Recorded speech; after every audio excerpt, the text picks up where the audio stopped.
Okay. Hi, I am the grateful and victorious Tina Maria Scott, and I am coming to you to acknowledge National Breast Cancer Awareness Week. Let me just make sure. Yep, yes, I was just making sure my volume is up.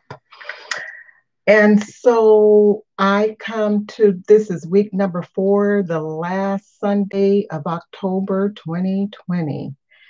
And I want to check in with cancer survivors / victors, yay, and our loved ones.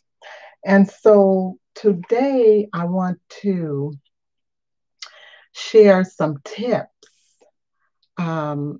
when we are having experience with breast cancer. It affects us in a lot of different ways. We all know that it affects us physically. It also affects us spiritually, financially, emotionally. And so the first tip that I have is for those of us that are concerned, when you ask how we're doing, don't ask that unless you're really willing to listen. And when I say listen, meaning give the individual your full attention without interrupting. A lot of the times when the person that is experiencing breast cancer, they may just want to share. They may not even want any feedback. So you can ask them, how are you feeling? And when they're talking, don't interrupt them, let them finish. And please, please, please don't discount what they've said or downplay it. A lot of people will be like, oh, well, blah, blah, blah. When you're going through something, you don't want to hear all that. And sometimes you don't want any feedback. You just want someone to listen. And so some of the things you can say that can bring comfort, I shared, I'm also the author of One Breast to Love and Living Life Victoriously. And I shared in my audio, my memoir, how Mr. Alex Briscoe, I named him Mr. Solace, how when he was comforting me, he didn't ask me any questions, but what he did do was tell me, we are here for you. And still to this day, I could hear him. We are here for you. So just to let someone know, you can say, I'm here for you. I hear you. And then, if you're there with them in person, one of the things I ask you to consider is when you ask them, how they're feeling, they may just give your overload, okay? Because I'm sure a lot of times we hold so much in because once again, it's affecting us physically, emotionally, spiritually, financially, socially. Our whole life is going through a change. And so, just being present. And another thing, let me see. Okay, so we want to add, this is so important. When they're crying, if someone is crying, please consider, don't touch them. Don't touch them. The first thing we want to do is grab them and hug them and say, oh, you're going to be okay. It's going to be okay. So when they're crying, when we touch them, we can interfere with their process of letting all that go, letting all whatever they're feeling, they're just letting it come up and out. So we don't want to interfere with that. But once they're finished crying, we can ask them. It's a good idea to always ask, is it okay if I give you a hug?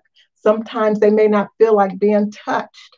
So it's very important to ask them if you can give them a hug after they finish crying. And guess what?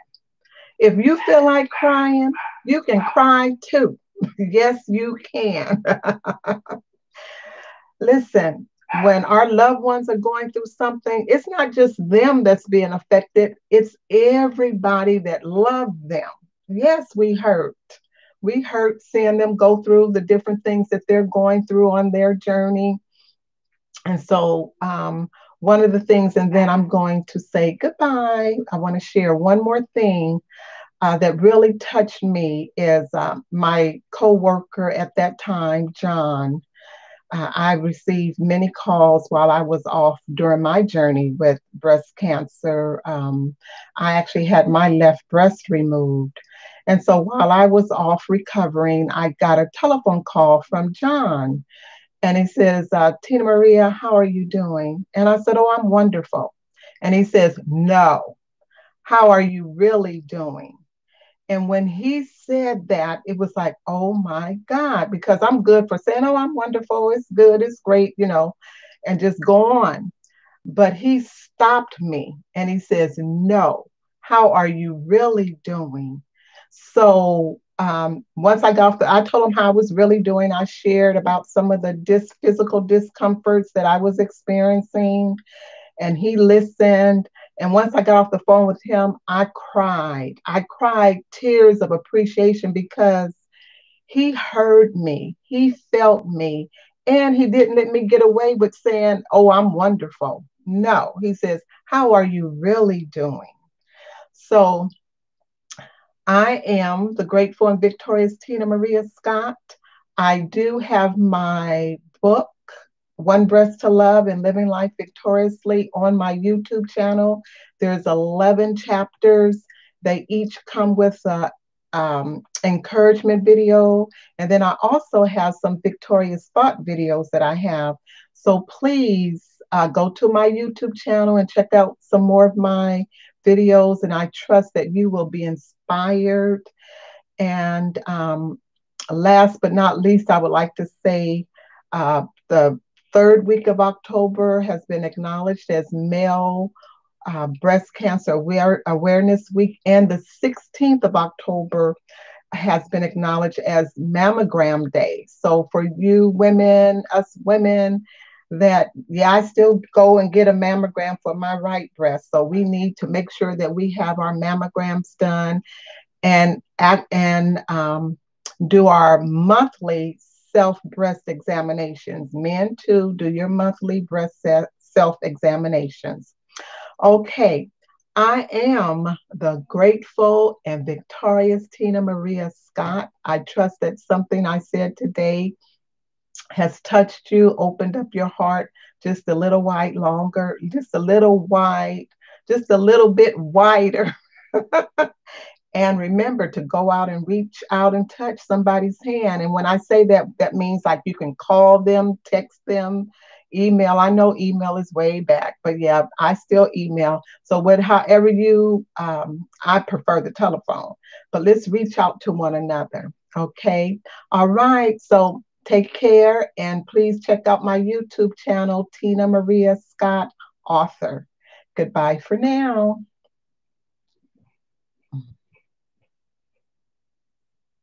Oh, hi, Diane.